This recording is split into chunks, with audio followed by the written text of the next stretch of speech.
The Jets getting ready to face the Miami Dolphins for the second time this season. Their week 4 meeting was a disaster. Both teams have changed a lot since then. We'll get you ready for that one.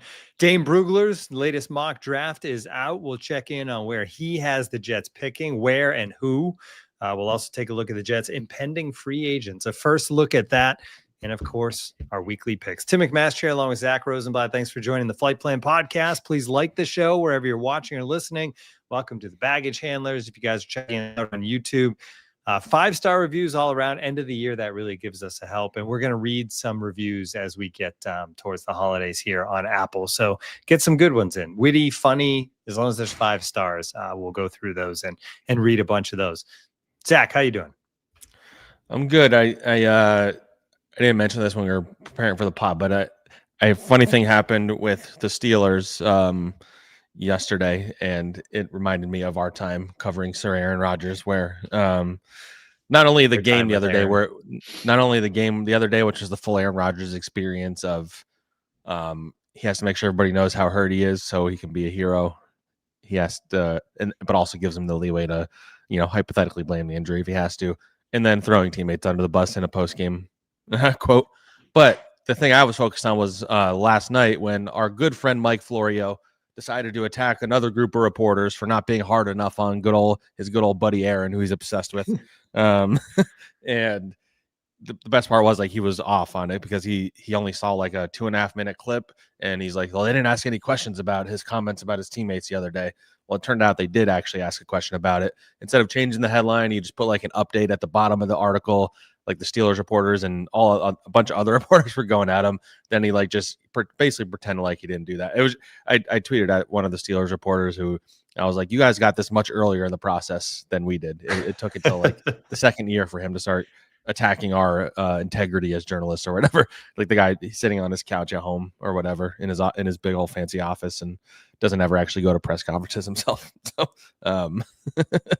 but I mean, it is to the comment you just put on the Florio stuff is funny, but honestly, so is the Rodgers stuff, because in the beginning of the year, it seemed like my opinion that it wouldn't go well there wasn't exactly going great. But I also was in week 1. I was one of the ones who was the loudest saying I did not think he even played well in that Jets game. I thought he looked old. And now you get into the latter half of the season. He's afraid to take any hits. Like his arm is like fractured. His wrist is like fractured. The Steelers look like kind of a mess. And that division has got to be the worst in the NFL that they're in. The Ravens don't look good. The Bengals look pretty good, but their defense still isn't good enough probably. And they're probably too far gone. Unless like they all finish 7-10 or something crazy like that. Like just a brutal division, and I don't know who's going to make it. Probably the Ravens, just by they'll stumble in there. But anyway, it's kind of all of it's funny. The whole Rodgers thing and having to be able to watch it from a distance is also kind of nice. It just felt like if there was a team, if there was an organization, head coach, franchise, like that could deal with the Aaron Rodgers experience, like it was going to be the Steelers, right? Like even though there's a little bit of, I don't want to say heat on Tomlin coming into the season, but like maybe the seat was like slightly warm based on, but like still every year winning record year after year, even though they haven't been winning playoff games. And they do things the right way. And it seems like when players aren't a good fit, the Steelers are never afraid to just get rid of them and to keep the locker room good and to keep. Although that didn't work out very well with very well with Pickens, by the way. Getting rid of him looks like a disaster now. Yeah, that's true. But like, yeah. You're right. Here we go. Aaron Rodgers, no team is safe. I mean, it's kind of perfect that he might be the one to take down Tomlin, if we're being honest. Like Tomlin might not finish with a winning record for the first time. Like that's crazy. And it's with Rodgers coming in supposedly to be the guy to fix it all for them. And they don't have a quarterback. The worst, like they have not even a great situation because they don't even have a quarterback in the pipeline. Anyway, we don't need to go too deep into the Steelers, but like the Rodgers, they're not going to be bad enough to get a quarterback. Get one. They're just in a tough. I mean, really, they're old. They have a really old team. Ben Roethlisberger out of their hat. Like that was a situation, right, where he was a later pick, but like they hit the jackpot. We'll see.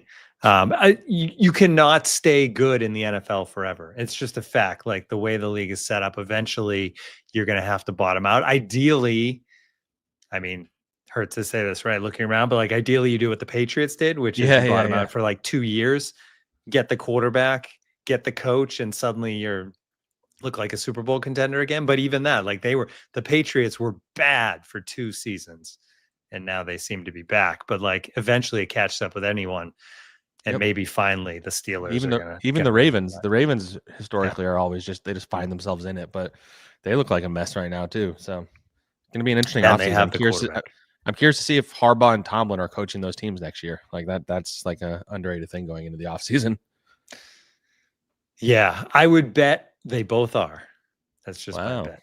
They both survive, and then next year Odds they're are in finally your favor. really on the hot seat, and we see how it goes next year. But we got a long way to go. All right, Yep. let's start with the mock draft. Dane Brugler's update was out this week based on the current standings of the teams. So it is interesting. He's got the Jets, obviously, with 2 first-round picks. He has. We'll start at the top, and then we'll work our way down to the Jets. Yeah.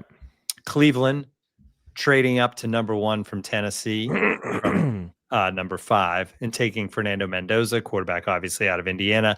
Then he has the Raiders trading up to number 2 from the Giants and grabbing Dante Moore out of Oregon, assuming that Moore comes out, which we were saying, like, it seems like it goes back and forth on Moore. But I feel like if that's the thought, he's going to go 2, he probably comes out.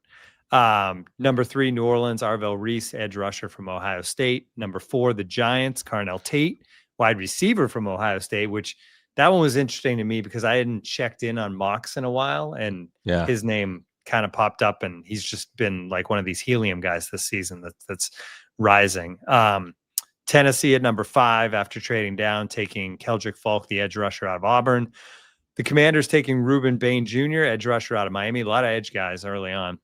And then finally, the Jets at 7, Jordan Tyson, the wide receiver from Arizona State, the same guy that that Tankathon actually has them currently taking at 7. There you go. And then dropping back to 23, he has the Jets taking Brandon Sisk, cornerback out of South Carolina. So a wide receiver and a cornerback. I'm not sure those positions would thrill the fan base, Zach, but I mean, they are premier positions in the NFL this day and age. I mean, Dane's evaluations I trust above almost anybody, I would say. So like in terms of like the prospects themselves, you know, if you think Jordan Tyson's a top 10 receiver, like I am fully about that, even if he went to Arizona State, which probably should be held against him, I personally believe. But like the thing I don't agree with there, and you know, he talks about the idea of punting it to the next year essentially, and they have all these assets. They could trade up. Like the thing is, he doesn't put in the mock, like in theory, what the Browns or who was the other team that traded up? Raiders, what they traded up to go up to 1 and 2. The Browns are always willing to trade future assets to go and get somebody. He did for the Browns, actually. I think he did. I didn't said see that. Let me see. It would be. Oh, they have 2 first rounders. 20. So they have 2 first rounders. So both first rounders and then a day 2 pick next year. Yeah.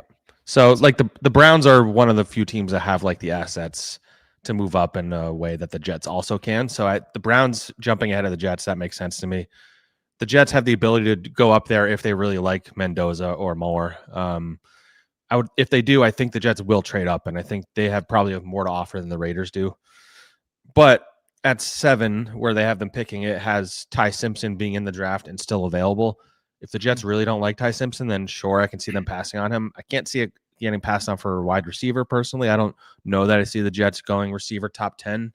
I wouldn't rule it out completely because I think if you're going, Aaron Glenn is making the final call on all draft picks, and you know he was with the Lions and they drafted Jahmyr Gibbs a lot higher than anybody expected. Like he's willing to just pick the best, most talented player. So if they think Jordan Tyson is that, then sure. But I think if Simpson's there, he's your pick, and then I'd be interested in a receiver in the next pick. I get the idea of drafting a corner, and if it's a guy that you think can be the no doubt number 1, like his potential is that high. I don't know that necessarily the Jets need to draft a corner in the first round, whereas maybe they did. Like I think AZ Thomas has shown enough potential that you can go into next year with him, if not like locked in as a starter, then at least competing to be it. Brandon Stevens, as we've talked about, solid. I think Jarvis Brownlee, you know, he's not perfect, but I think he is a talented player. He's young. So I think there's other things I would prioritize more there, like a pass rusher, a wide receiver, depending on what they do on the offensive line.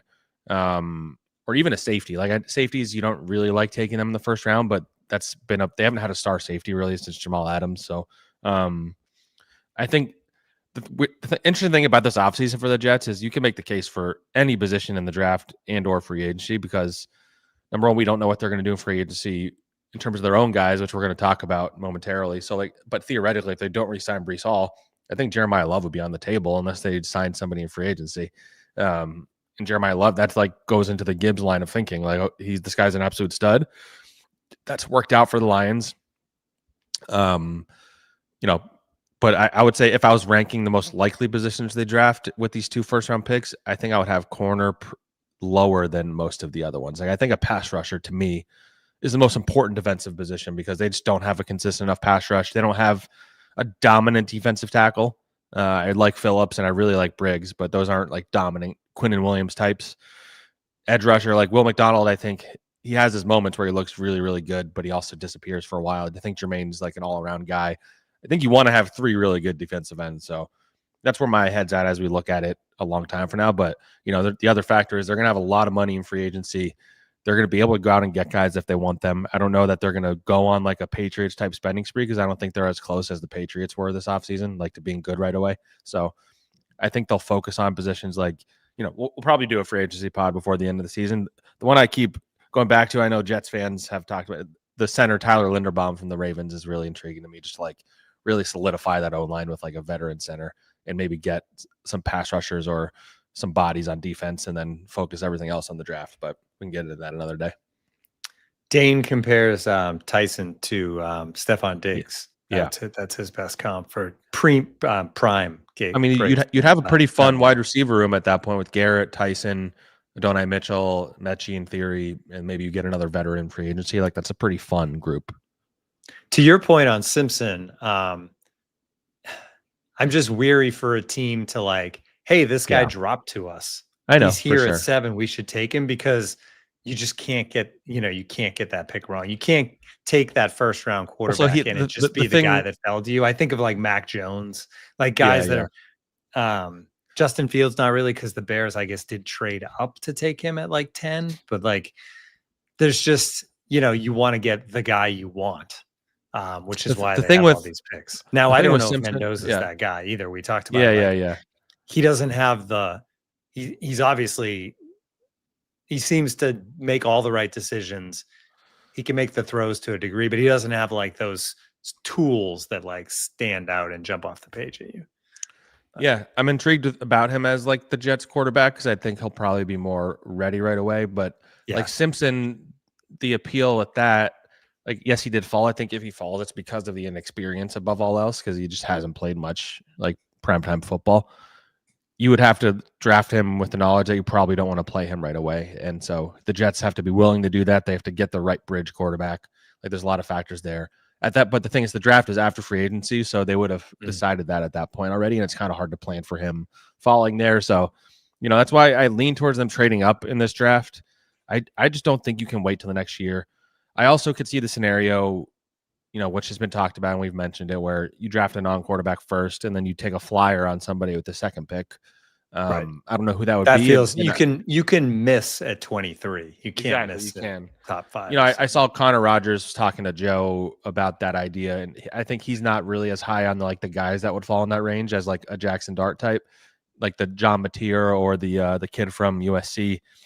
But as this process goes forward, there might be a guy that looks like he's a round 1-2 type prospect. And the Jets also, by the way, have a early second round pick probably because of the Cowboys trade. So I guess not that early. They look pretty good right now, but they have 2 first half of the second round picks, which is also valuable. So by the way, Simpson, Dane does have him falling to the Steelers, which is fascinating. If the Steelers just could stumble into him after Aaron Rodgers and all that, maybe they do have their guy there in the waiting. We'll see. I feel we talk about quarterbacks sliding, and of course there are the examples, Aaron Rodgers being one of them, and Shador last year.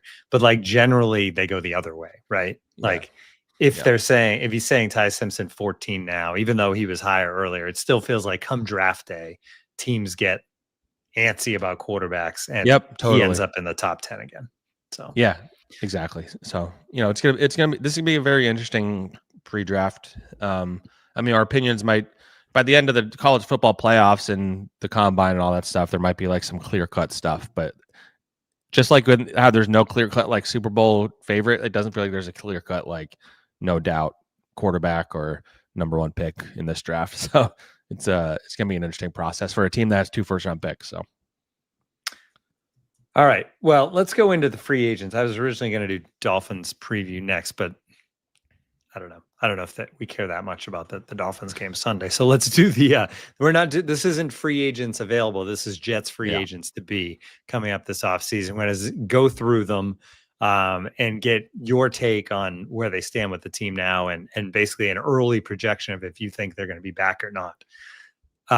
The obvious biggest one that we'll start with is Breece Hall. Yeah. So for each of these guys, what I tried to do was like go and look at some other contracts and try to figure out what they could earn either on the open market or what the Jets might want to pay them. Breece is an interesting one because like the top running backs, it's like pretty top heavy because teams just don't really pay running backs that much. So like, you know, Kyren Williams and James Cook both got paid in the offseason. They're from the same draft class. James Cook makes $11.5 million a year. Kyren makes 11, and they rank 1, 2, 3, 4, 5, 6, 7th and 8th among running backs right away. And $11 million, like for a prime player, really isn't that much. Like at the top is like Saquon, and he makes, you know, 20 million a year.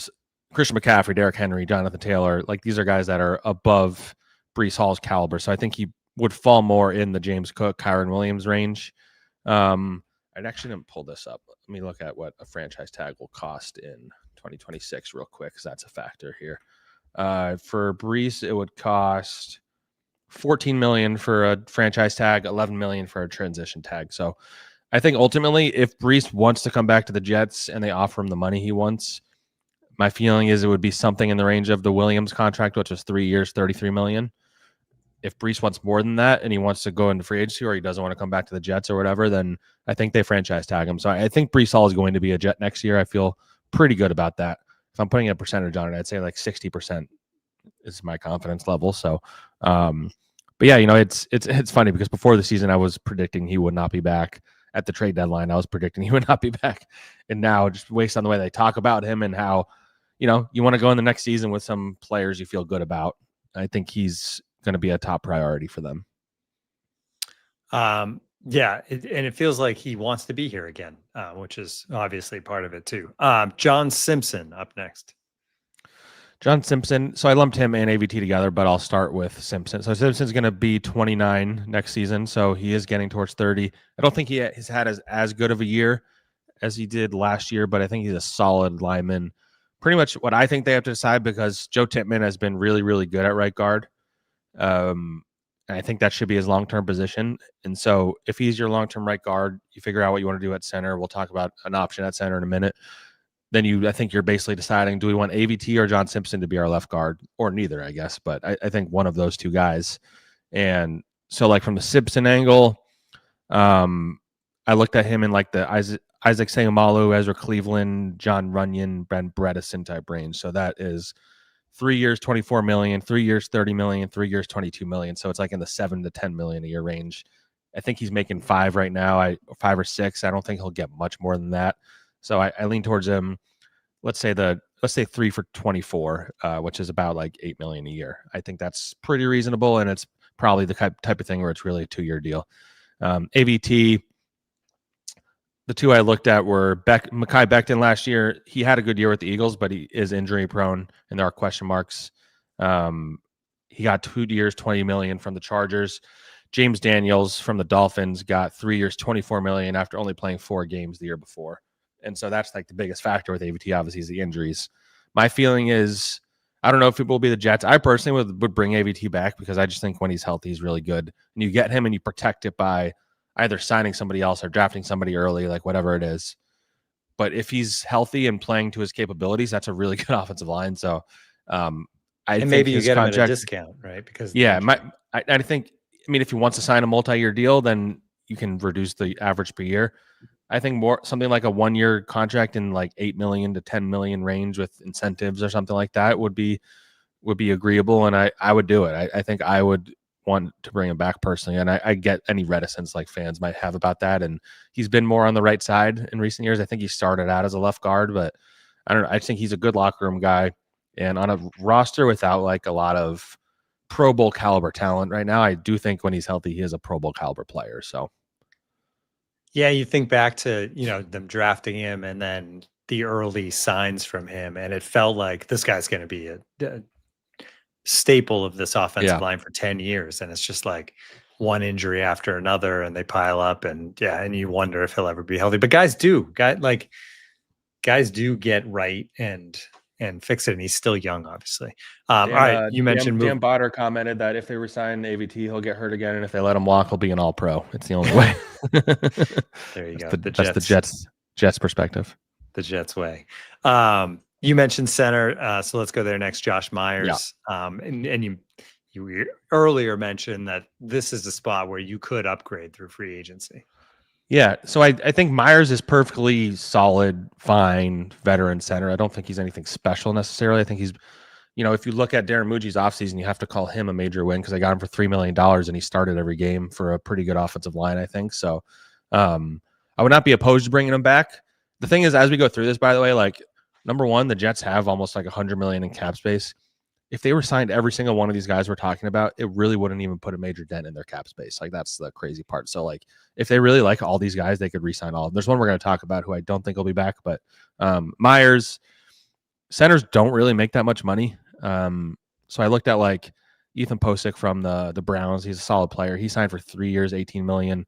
Myers is going to be 28, I believe. Posick is 30. Garrett Bradbury signed for 2 years, $9.5 million with the Patriots. He had pretty solid time in Minnesota before that.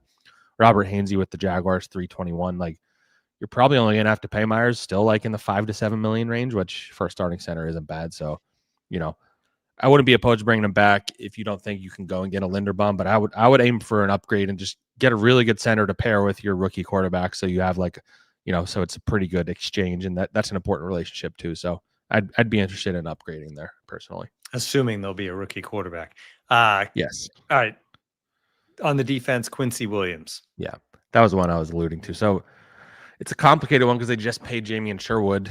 And there's a lot of layers to the Quincy part of this. Like, on one hand, he is a guy that everybody loves in that locker room. He's played very well the last like 4 games, but he was benched.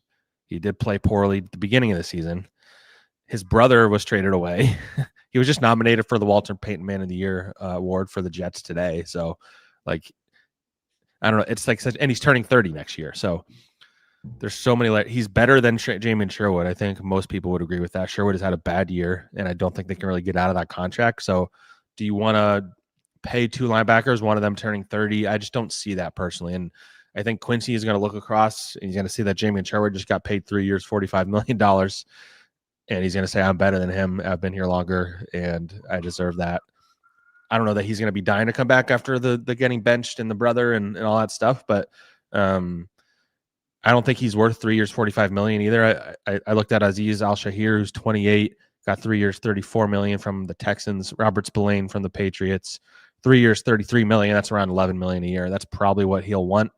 I'm curious if Quincy can get it because he's had a weird year, but I don't see him coming back personally. And then linebacker becomes a pretty big need because, if you don't believe in Sherwood, and, Sherwood's a captain who got benched for a quarter, 1 game. So, like, it's just been a rough year for him. You need to go into next year with if not a game changer, I think they're going to sign Alex Anzalone from the Lions. I feel pretty good about that. I think Anzalone and Aaron Glenn are like best friends. They still talk. There was all these stories about how Anzalone knew what Glenn wanted or was going to say before he would say it when they played together, when he was with him in Detroit. And I heard last summer that there was a feeling that he wanted to be reunited with them, and he's going to be free agent. I don't think the Lions are going to re-sign him. So I anticipate you bring him in, let him be the captain of the defense, let Sherwood do what he did a year ago, and you move on from Quincy Williams. You're on mute. All right, Nick Folk, who will be 42 years old, but is kicking better than he ever has this year. Yeah. I mean, it seems like if he wants to play football, he'll play football with the Jets at this point, right? Yeah. I can't imagine they want him to leave. it's never good practice to pay kickers too much. It's probably year to year. He's making $2.875 million. Kickers don't really make a lot, like Chris Boswell on the Steelers, who is one of the best kickers in the league. He's only 34, so he's significantly younger than Folk. He makes $5 million a year. So I think you could probably give Folk a 1-year deal worth $4.5 million or something like that. He's basically been the best kicker in the NFL this year, you could say. Yeah. Although he wasn't even in the top 10 in the fan voting. So yeah, that's some BS. The only ones that were in the I guess he doesn't. The only ones that were in the rankings were Austin McNamara and Andrew Beck, to give you an idea of the state of the Jets this year. They were in the top 10. Yeah. Kenny Nwangu. Yeah. So, I mean, I would bring him back personally and just keep rolling back this elite special teams unit. He's $1.5 million this year. People who are kick returners exclusively don't really make a lot of money because he doesn't do anything. I mean, he's also a gunner on special teams, so he does have some value. He makes 1.5, like I said. Give him $3 million. Like I think you want to bring him back and pair him with Isaiah Williams for another year. I think he'll have interest though in free agency, I would guess. John Mechie, I would imagine, will be inexpensive considering what they gave. Yeah, so he's a restricted. He's a restricted free agent. If they give him the right of first refusal tender, I believe it's like $3 million. I would think they would do that. Even if they don't tender him, they could still re-sign him. I guess if they wanted to pay him less than that, but I think they'll bring him back. I know he had 3 drops last week, but he also was running the right routes and getting open. And I don't know that the drops are going to be a recurring thing. I guess we'll find out, but I don't see any issue with bringing him back. Yeah, that's not part of his history, so you feel like it was a fluke. All right, and last one, and this one's for all the Jets fans out there. Michael Clemens. Yeah. So a franchise tag for a defensive end would be $26.5 million. Unrelated to Michael Clemens, actually. I just wanted to say that's what it would be. Yeah, I mean, would it surprise me if they brought him back? It would absolutely not, because I think the coaches like him. I mean, the coaches love him, right? Every coaching staff loves him. If he is your 4th defensive end, you're perfectly fine. Yeah, and I don't think he'll be the 3rd defensive end ever again. So if they're confident they're going to draft one, or if they go and sign one, maybe he comes back. I'd lean towards him not being back. Maybe he goes to San Francisco or something, but he actually might have more interest than you would think. Kind of like how Javon Kinlaw went out and got like $15 million a year somehow from the Commanders. I don't know if he'll get. Well, he looks $10 million the part, a year, but right? He's got he's the classic the guy you want walking off the bus first kind of guy, because he looks that way. But yeah, so we just had to do sometimes those guys look good and on a free agent spreadsheet. So. And that he's like the perfect guy for. Free agency is always funny because when you're a fan base, when your team signs a guy, you start looking at his bio and be like, oh, he played this many games. He's this age. He's got these measurables. Like, he could be pretty good for us without like actually knowing the background. I think the best way to figure out how you should feel about a guy is to see how the fan base that lost him reacts, because I think fans, like, if it's a name, it's somebody you've heard of, then they get excited when it doesn't actually matter that much. Like, I think of the Jarvis Brownlee getting traded from the Titans. Everybody was really angry in Tennessee. So you're like, oh, okay, so this is a pretty good signing. When Phillips left the Vikings. Yeah, stuff like that. But you've definitely had the flip side of that, where your team signed somebody and the fans are like, oh, maybe he'll be good with us. Like, he's an offensive lineman that's started a bunch of games. Well, there's probably a reason he's available also. Like, that's usually the case. So Clemens is one of those guys that you're going to see a fan base sign him and get all excited about it. And then he'll get up in press conference and he'll have some like sharp, like quick one-liners, and they'll fall in love with him. And then he'll make stupid penalties. But anyway, all right, Dolphins preview coming up. The best way to look at this game, I feel like, is to look back on the first one, and maybe, like, both these teams have changed, have progressed, have come a long way.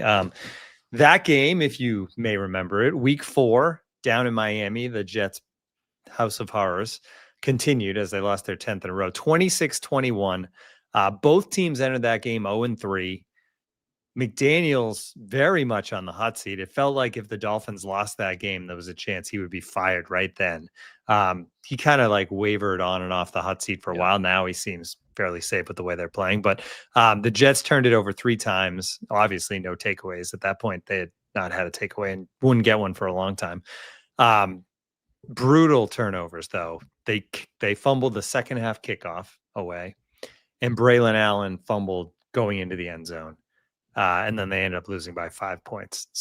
But since then, the Dolphins have now won 3 in a row and 4 out of 5. And the Jets have obviously won games, which is nice.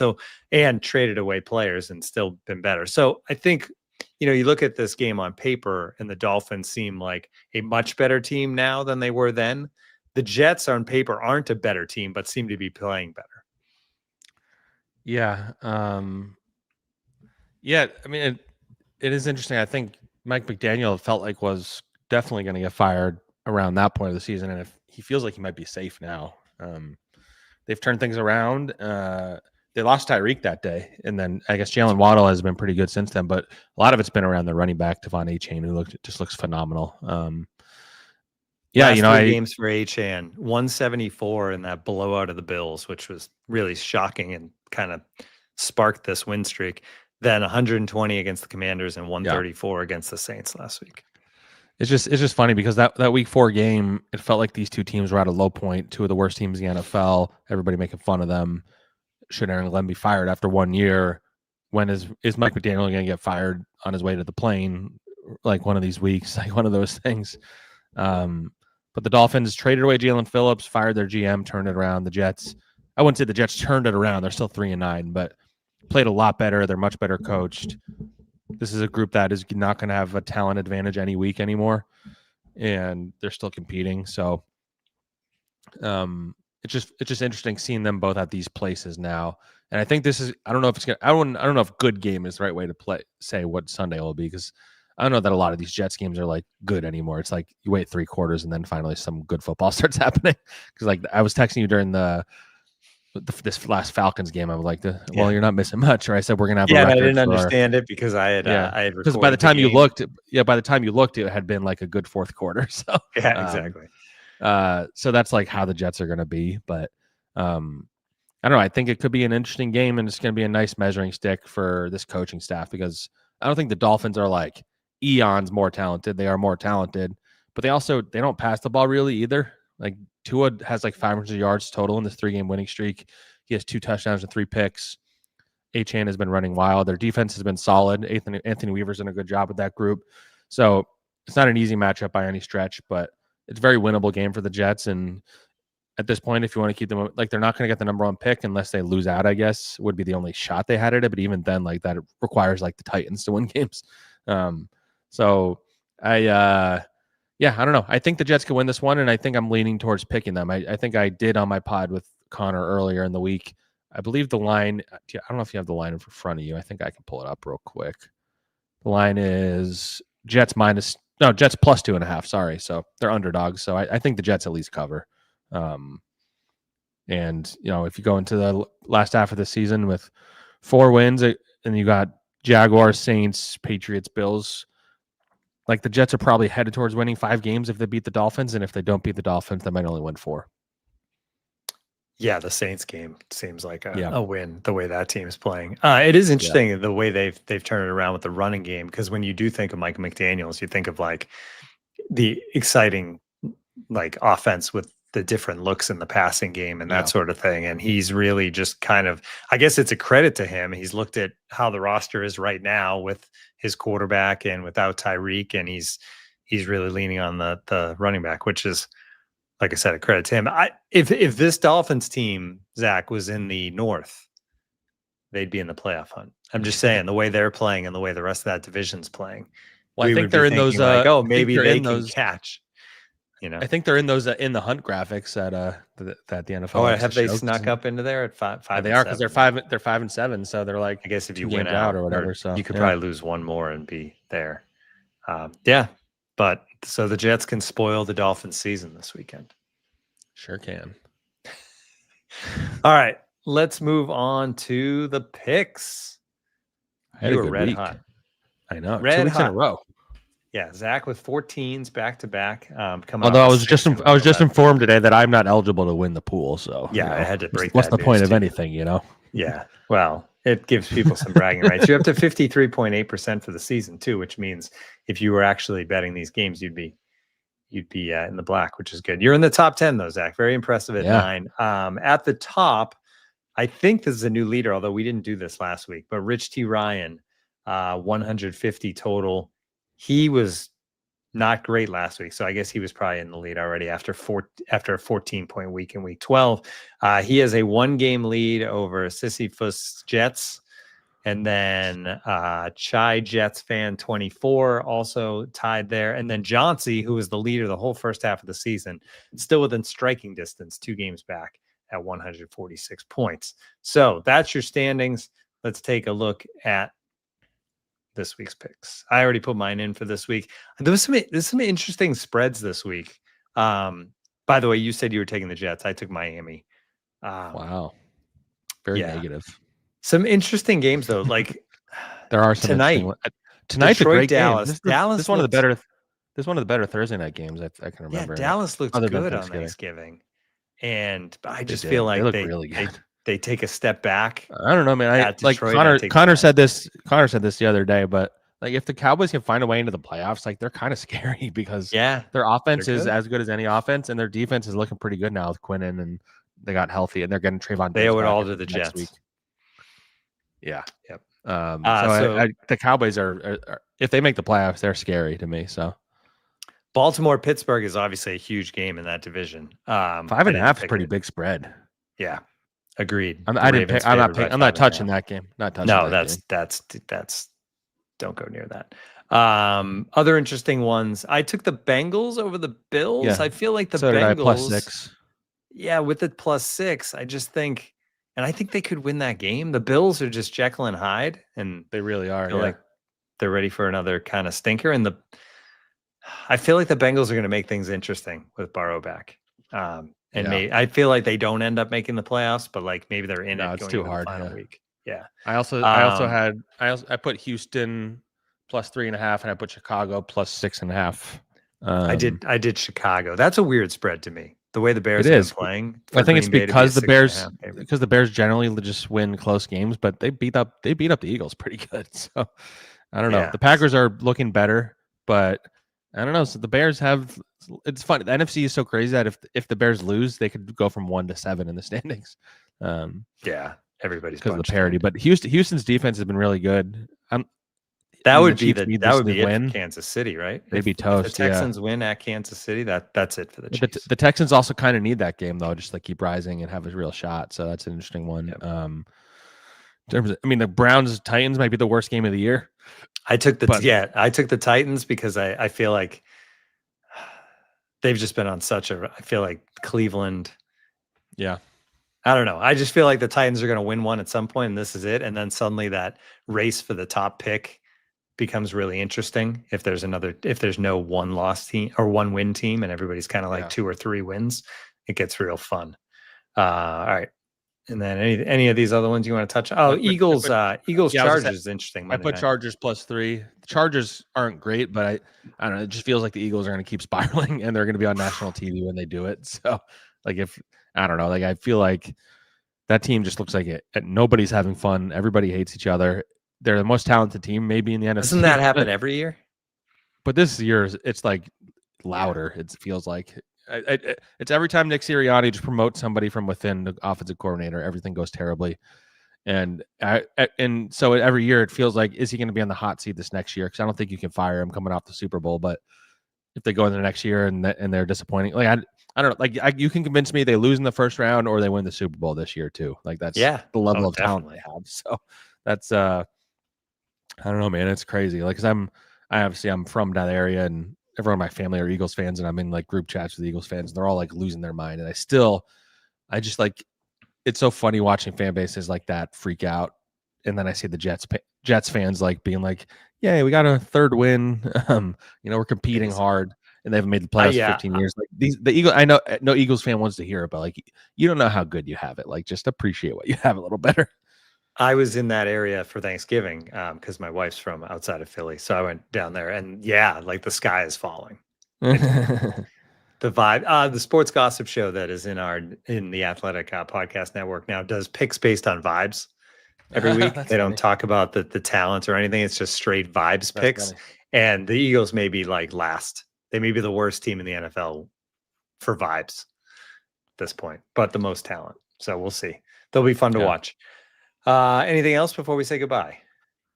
I don't think so. Maybe we'll have another victory pod for you guys on Monday. We're going to try and get Dane on soon. And start turning the page to the off season. I feel like the week of that Saints game actually might be a good week to have Dane on, now that I think about it, because that's like the ultimate draft pick bowl. So yeah, that's a good call. So maybe we hit him up ahead of time since he's always busy. So but yeah, we'll try to get some guests coming up as the season winds down. And we only have 5 games left now, is that right?